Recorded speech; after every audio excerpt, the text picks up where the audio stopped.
Om Shanti, Shanti, Shanti.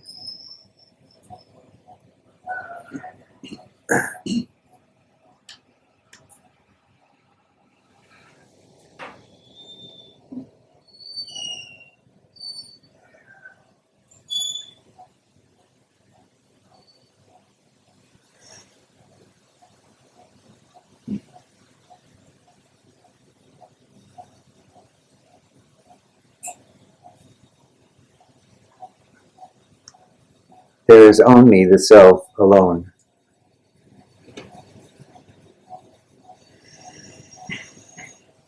All that exists is only the self.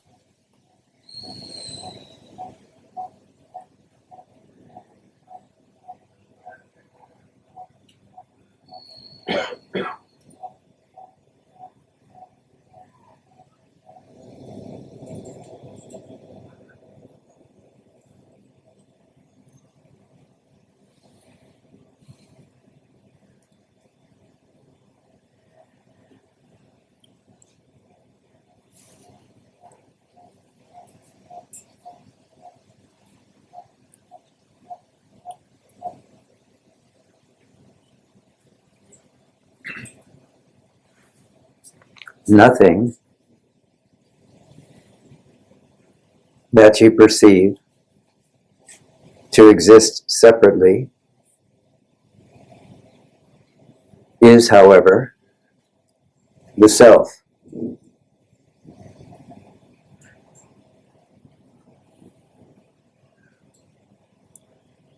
This is a paradox, isn't it?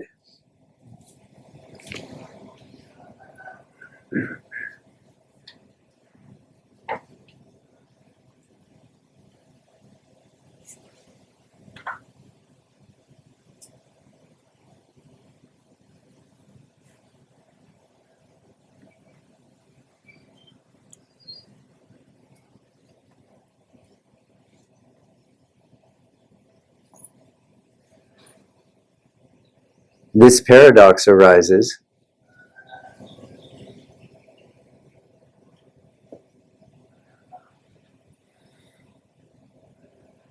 because you don't notice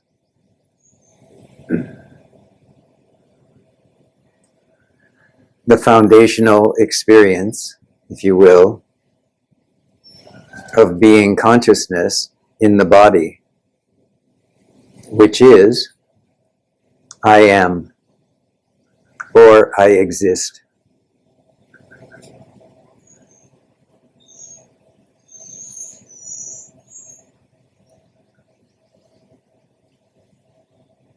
The reason that this isn't noticed, this direct, naked awareness of I am, is because of the habit pattern in the mind to jump directly into the false belief, I am the body, or I exist as the body. And from that, or that, I exist as the mind, or that which is experienced by the body-mind is who I am. It's precisely because of this tendency. This is only a tendency. Again, this is not who you are either. It's just a tendency. This tendency arises in conditioning and is the reason why Sri Ramana Maharshi encourages us to ask the question, who am I? Or for some of you, it seems easier to ask the question, what am I? Doesn't matter who or what am I. This was the great simplification of the Advaita way that Sri Ramana brought to the world during our time.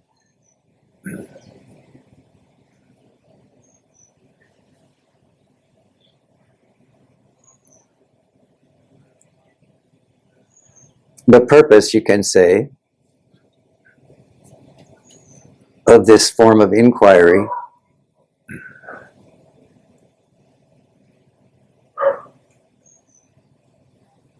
is to get us to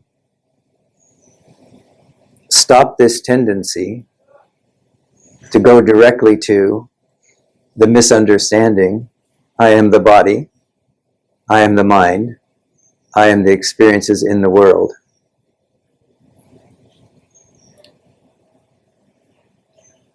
To know this as an illusion, as a misunderstanding of truth. Even if we only know that conceptually in the beginning. The inquiry, who or what am I?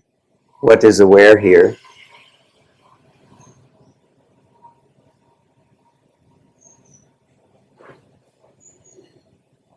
Is the simple tool for turning away from this illusion, I am the body.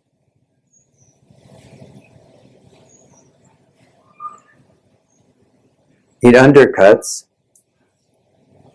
chops the root of this foundational misunderstanding.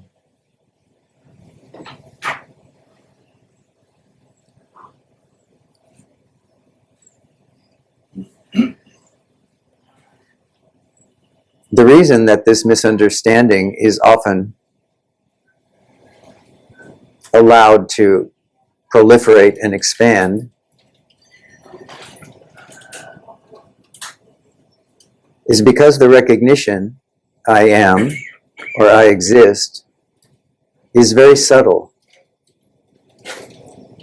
It really offers nothing to the mind as entertainment.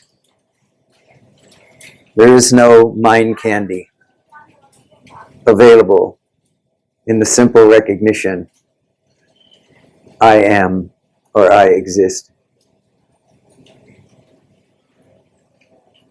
At some point, even the understanding, I am, or I exist, in terms of its conceptual nature, has to be dropped. It just eliminates itself through the inquiry. It's not something you have to do. Everything you think you have to do will support the idea that there is a separate you, existing as a body and a mind, having experiences in the world.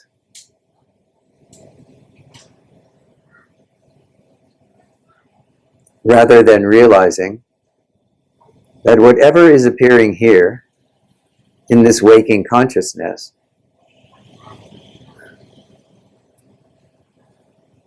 is simply a manifestation of life itself,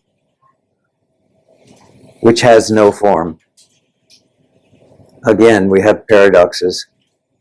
The form of life appears and yet has no form in truth. Sadhana proceeds in this way of paradoxes for some period of time.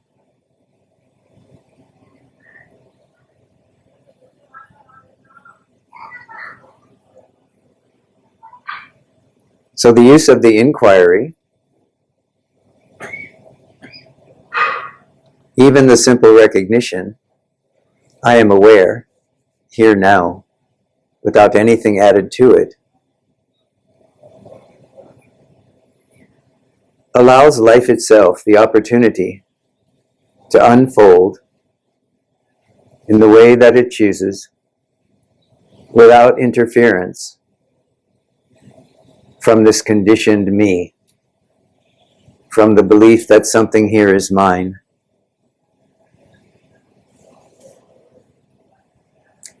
It doesn't stop the unfolding of life itself, does it? Life continues and will continue.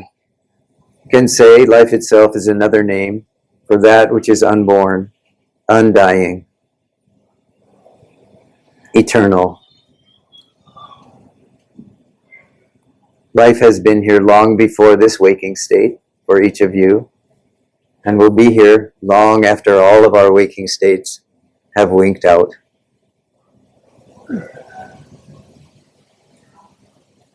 This tells us that the nature of awareness relies on the truth that nothing exists but the self, being consciousness, life itself.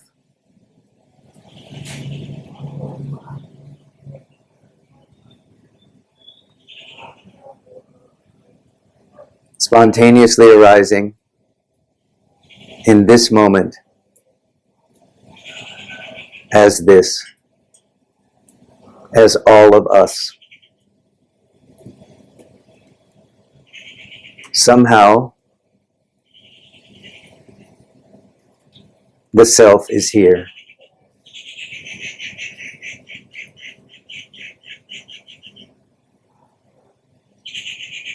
And yet cannot be found in any of the objects perceived by the senses or the mind.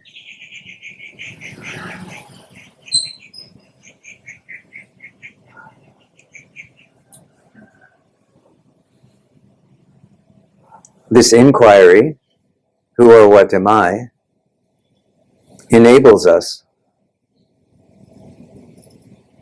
to turn away from these objects in which no satisfaction or lasting pleasure can be found, in which I cannot be found, in which you cannot be found, in which me cannot be found,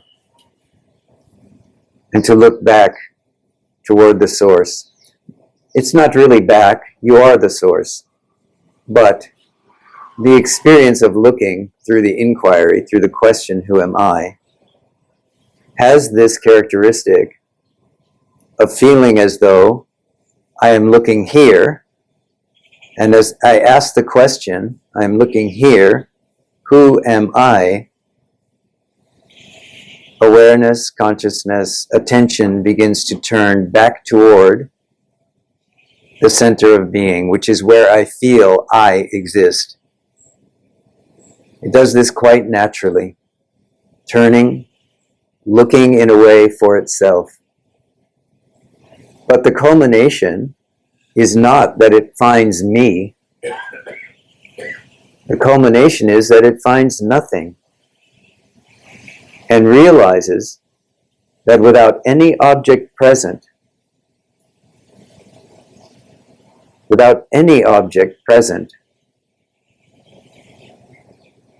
awareness is. And now all of this questioning, all of this inquiry, all of this turning back toward the source bursts like a bubble.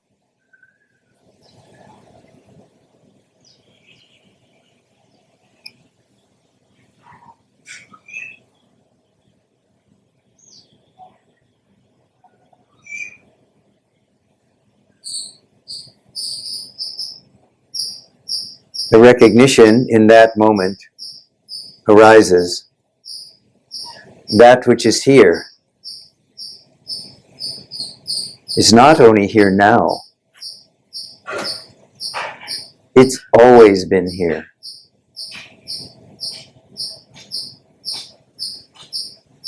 This I, me, and mine that I thought I was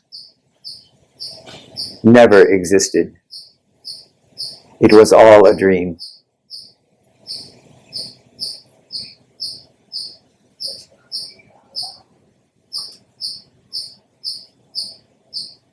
And yet, paradoxically, that one self, which is here now, is recognized to have always been here.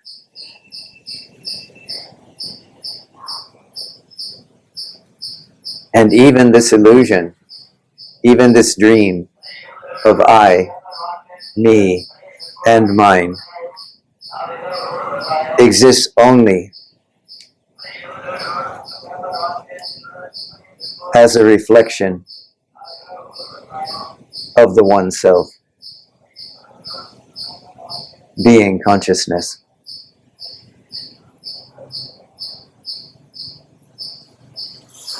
Now all doubt disappears. And the recognition, I am that, is all that's left.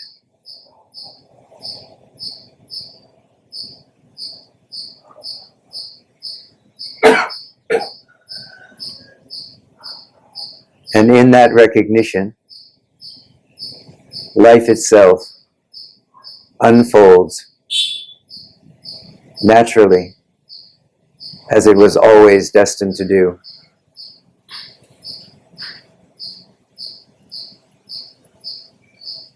That which has brought you here is your destiny.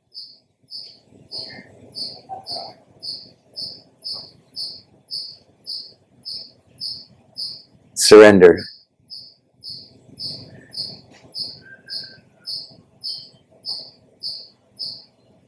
Ask, who am I?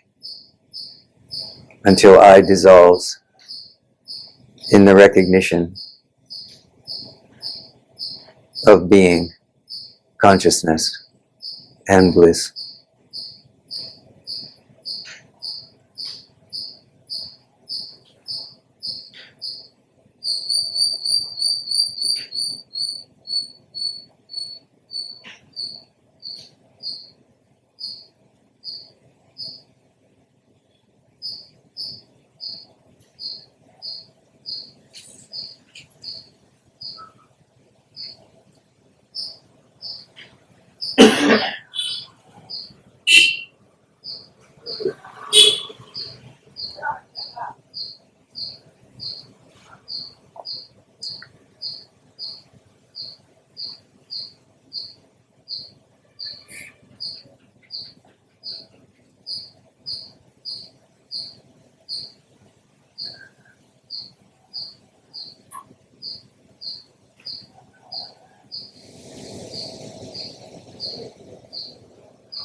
All right, we have a microphone here we can pass around, so we can take some time now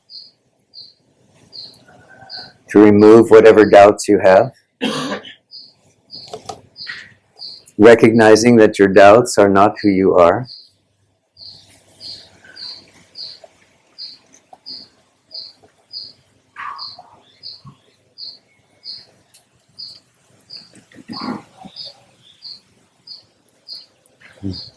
Hari Om, Rishi. Hari Om. How's it going? How are you doing? Good.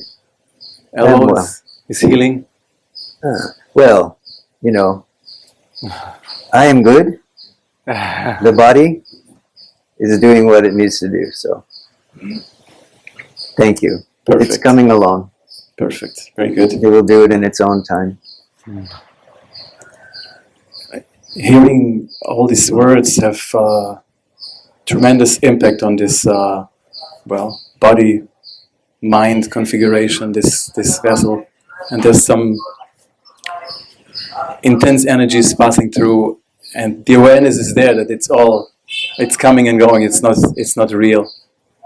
And similar to what the brother shared last time, Andreas, it's all centering in the center of the chest, and it feels like this, like a vacuum cleaner, just sucking everything in.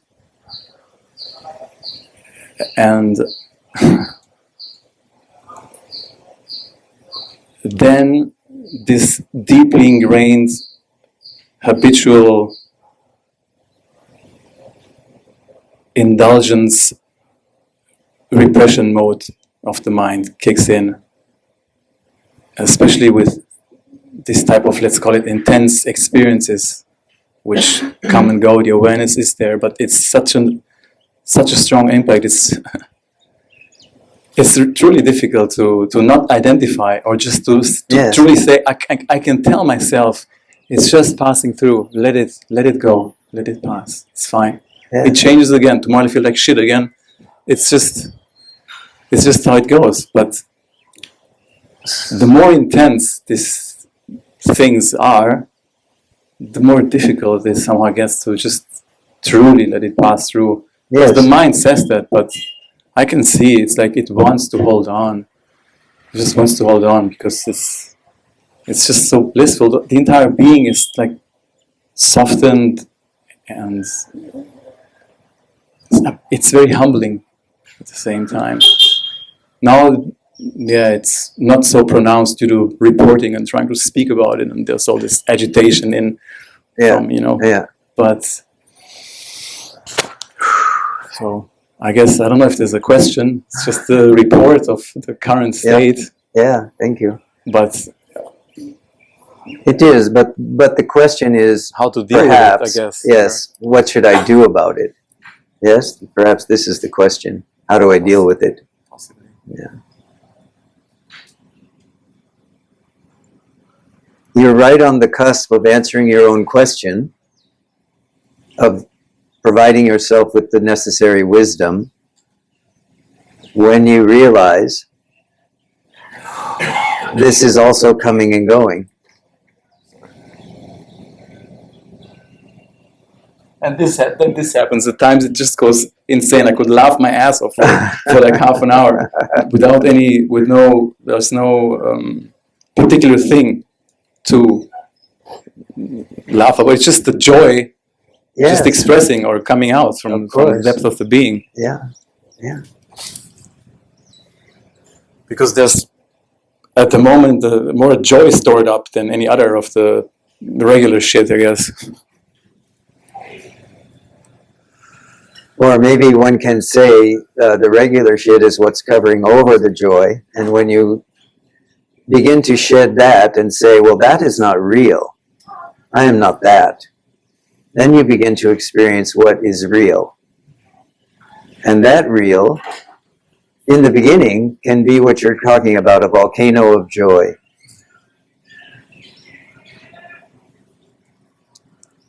But your natural wisdom tells you now, neither of those can be real.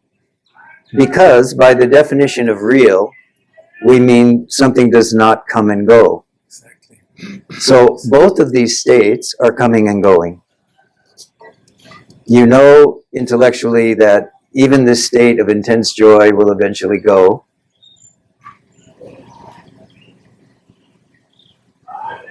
But if you try to cling to it, you will destroy it.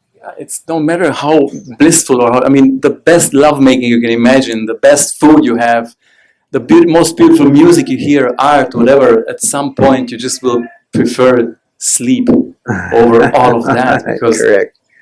the rest, you just need You will rest in yes, and in the case of sadhana, you will prefer silence. Because when we talk about Satchitananda, being consciousness bliss, we're not talking about that kind of overwhelming joy that we feel so deeply physically, mentally, emotionally, and it eventually exhausts us. We are talking about the natural state of being, which is more allied to a contentment, a simple pleasure, rather than an ecstatic pleasure. Because it's so continuous that everything else seems like a disturbance to it, or trying to maintain any other kind of aspect of personal experience, whether it's joy, or whether it's turmoil, or whether it's upset, or whether it's physical pleasure.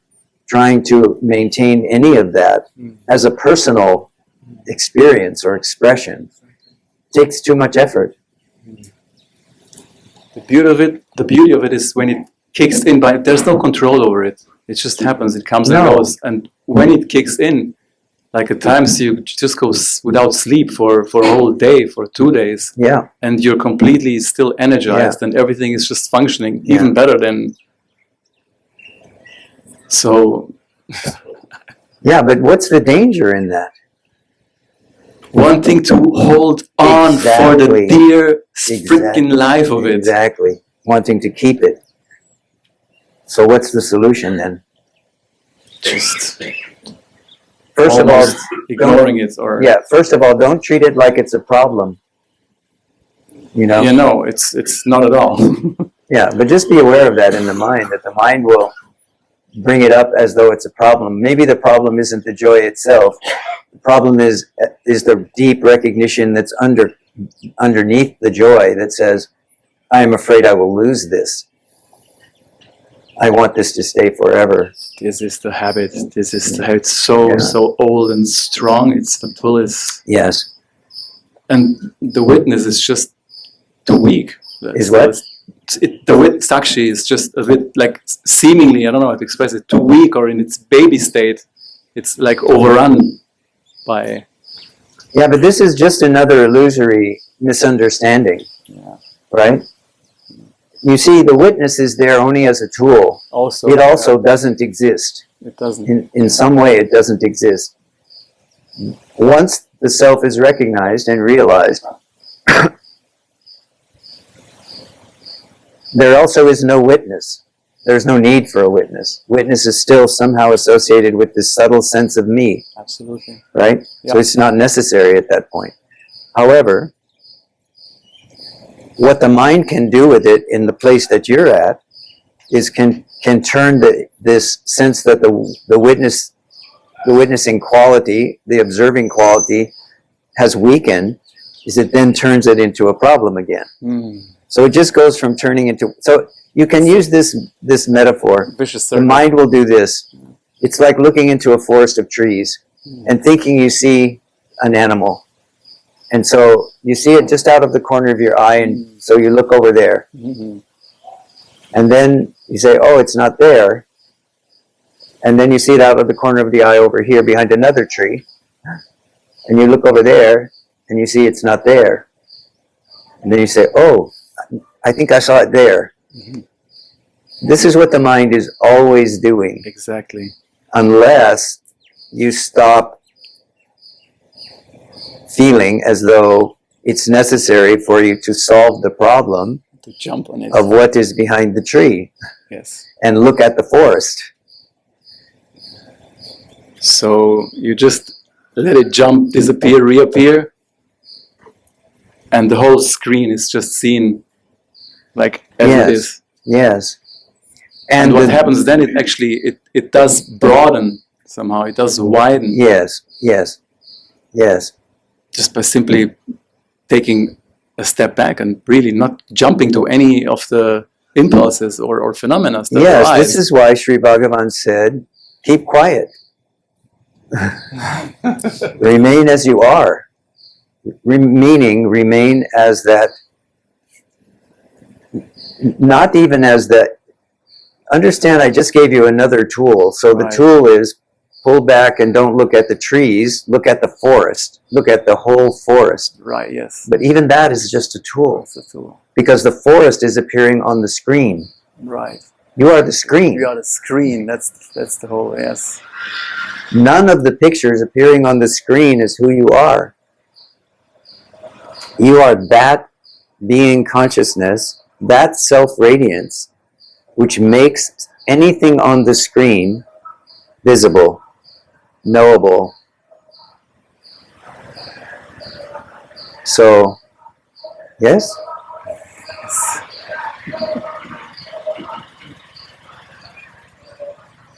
In some way, even with these strong kinds of objects where there's a lot of internal energy, a lot of internal bliss, there's no problem with that going on for a while until you identify with it. And once you identify with it, this is me, or this is what I want, or this is how I want it to be, or this is what it means to be enlightened or awakened, or if I just stay with this, I will eventually become awakened. You can struggle with that for years and years and years. Or you can simply say, this is another passing phenomenon. Beautiful, enjoyable, pleasurable, but it is passing. And I am that which makes it possible to have this experience. Who am I? Who is this witness? You see, each of these tools bring us to a more subtle level of recognition that we are not that object at that level. We draw back from that. So I am not the trees. I am the forest. Yes. I am not the forest. I am the world. I am not the world. I am the space in which all of this is arising. I am not the screen. I am not the movie. I am the screen. It's slowly more and more seen like general or even universal. Okay, movement, silence again. Yeah. Movement, any type, whatever, energetic, physical, silence, and like this, it just It's weighs in and simply out. movement. It is simply movement. And this just needs to strengthening itself. This needs to be more pronounced or more in the foreground. This notion that it's just yes, general seen as in terms of sadhana, you are absolutely right. But the way you are speaking saying, in terms of sadhana. yeah, Now, yes. the way you are saying it, this needs to be more in the foreground. What did you say? More pronounced or more in the foreground is again the wanting of it. Again, notice the to keep wanting that's associated with the meanness of this Yes. whole sadhana process. Because what truly happens is that when you stop needing to understand and direct your sadhana, you simply are that which is doing it.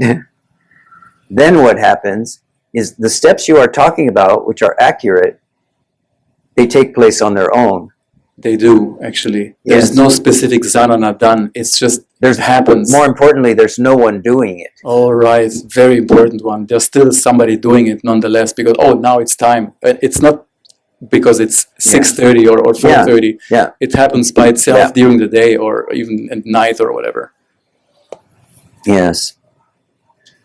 So do understand that your sadhana is going along very well and rest in that. Thank you.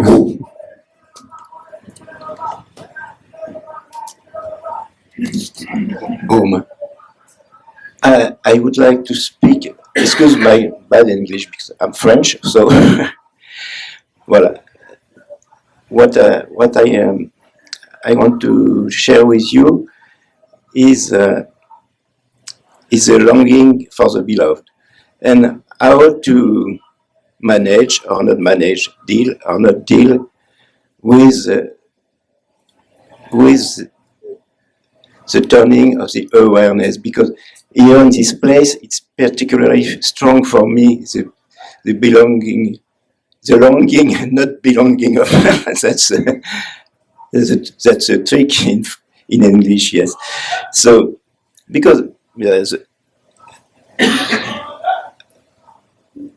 I can go in that longing.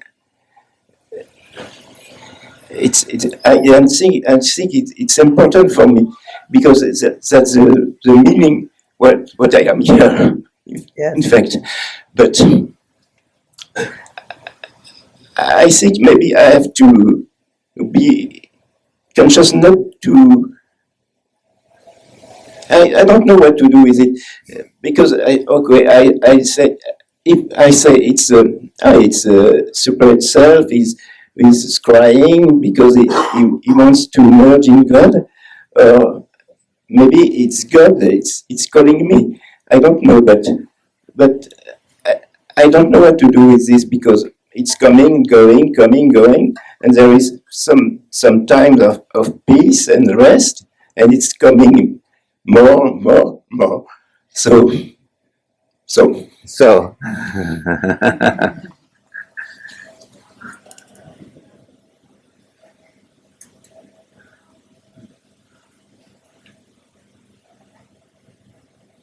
First of all, maybe you can understand that this longing for the beloved, this is genuine, right? This is authentic. This is real. Yes. Yes. Yes. You know this. Yes. Grasp now, understand now, that in order to merge into this one beloved, the one who thinks, feels, and experiences that he is longing for the beloved does not exist. You can do this by questioning, who is it that has all these years and in this moment longed for the beloved? Has this been it feels like it's been your quest throughout your life. It feels like it's been me that's doing this. But now, if you really trust the beloved, you surrender this me at the feet of the beloved and you offer the opportunity. You pull me in now. I am no longer striving for you. I am here. Call me home. Give up your search and let yourself be pulled into the beloved.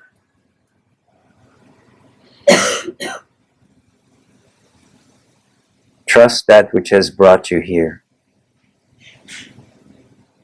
and give up your search, even for the beloved. At the end of this search is the recognition that I am.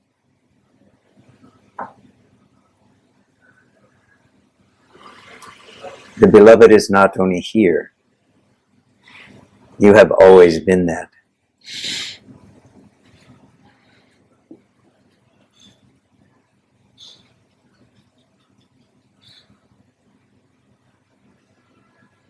You can give up searching now. You won't lose your way. You are sitting here in the center of being.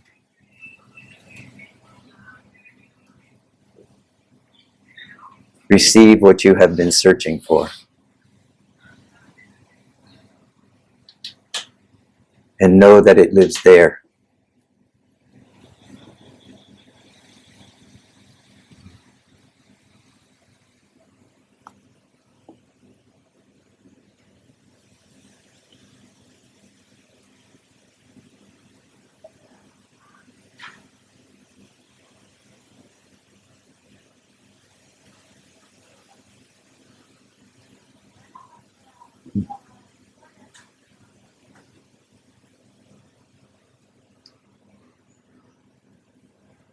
Okay?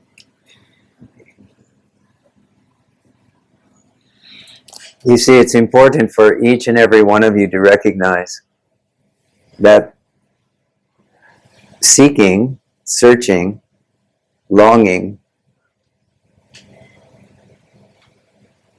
is very important at a certain point in sadhana.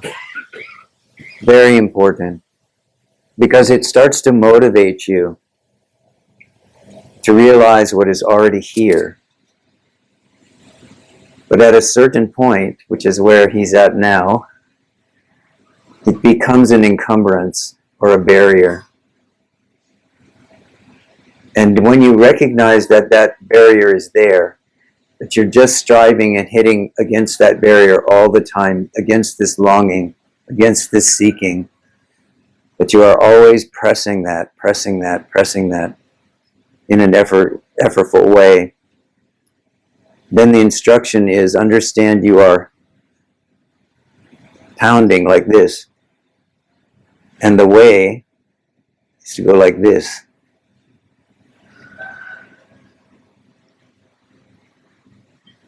And recognize that you cannot become the beloved. However, you are the beloved.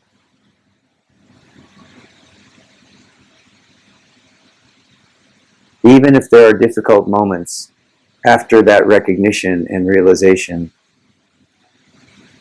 it's understood that nothing has changed.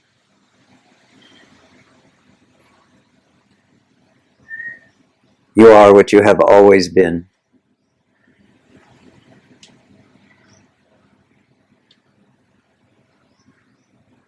Now you can really rest.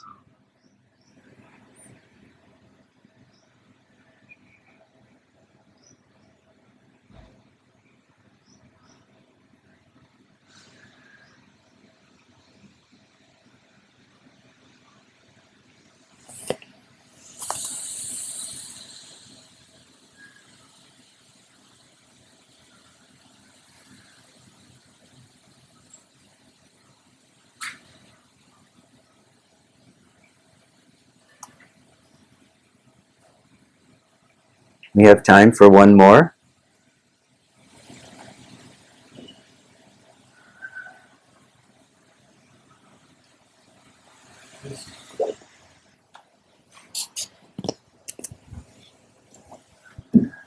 I feel like I'm not at a level where I can practice with the self. I just try to do breath meditation, nama japa, like that. Yeah. Yeah, beautiful. Continue. I just wanted to ask advice. I just wanted to ask advice about that.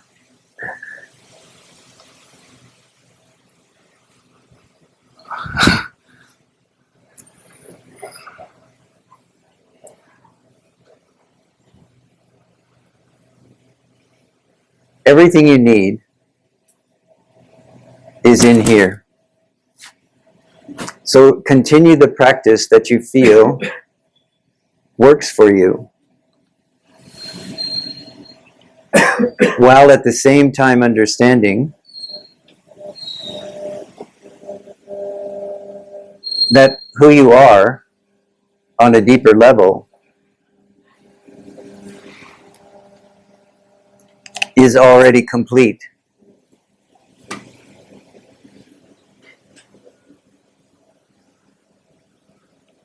Someone, not the right word, but something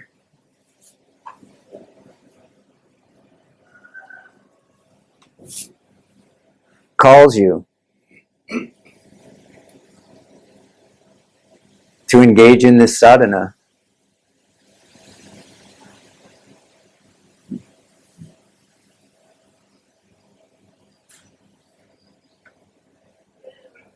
Trust that.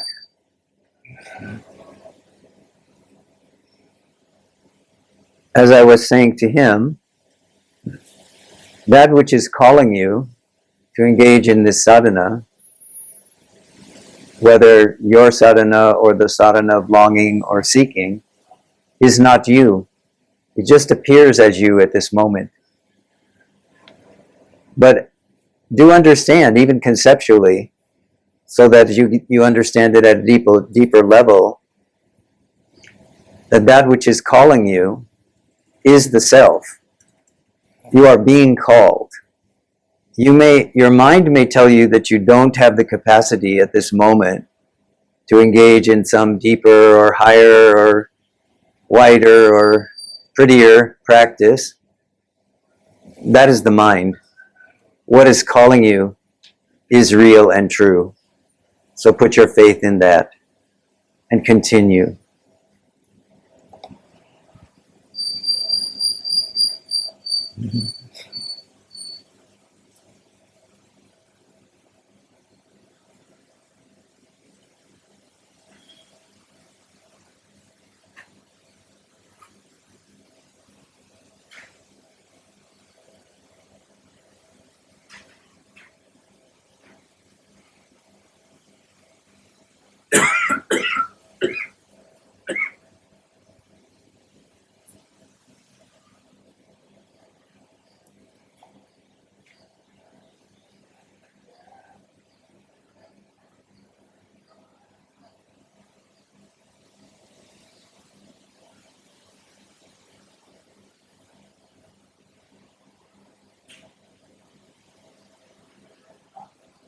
Each of you has a particular destiny, and the sadhana, the path, if you will, that you are following is both based on ancient tradition and also unique to you.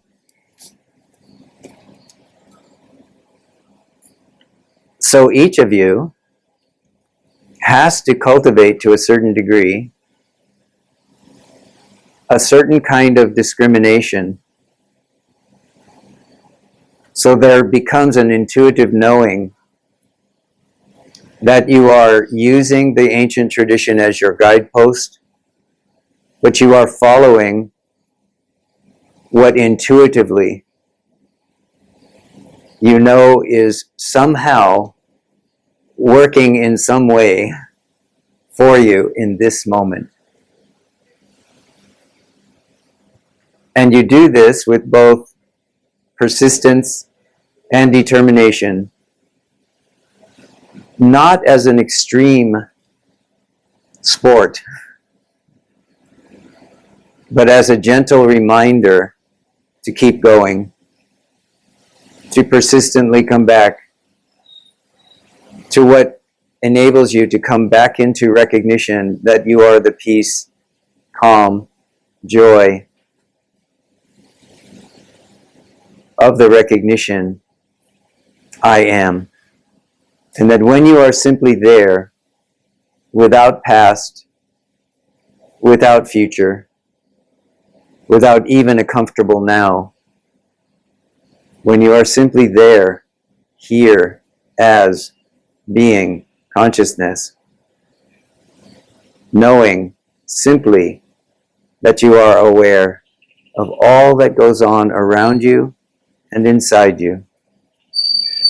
When you are in that space of calm abiding, that all that is not real is allowed to just come and go in favor of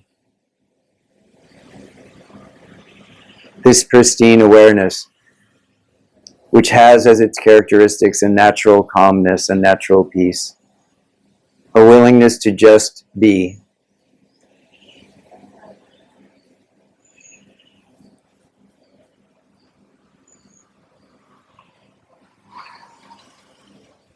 Then let go of everything else. Be here, wherever here is, in this moment, as being consciousness. In doing so, you are opening the heart of being, shining as your own self-radiance in the hearts and minds of the world.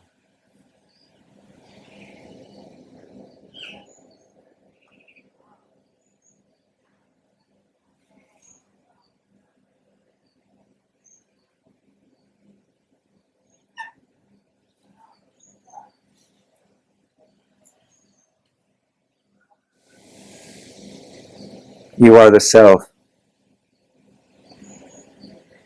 All of this is only that.